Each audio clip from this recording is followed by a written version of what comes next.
اور ظاہری اور پوشیدہ ہر طرح کا گناہ ترک کر دو۔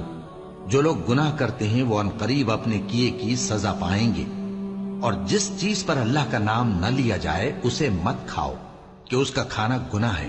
اور شیطان لوگ اپنے رفیقوں کے دلوں میں یہ بات ڈالتے ہیں کہ تم سے جھگڑا کریں، اور اگر تم لوگ ان کے کہے پر چلے تو بے شک تم بھی مشرک ہوئے۔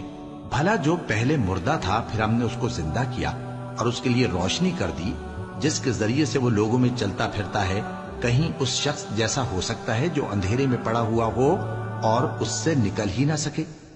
اسی طرح کافر جو عمل کر رہے ہیں وہ انہیں اچھے معلوم ہوتے ہیں۔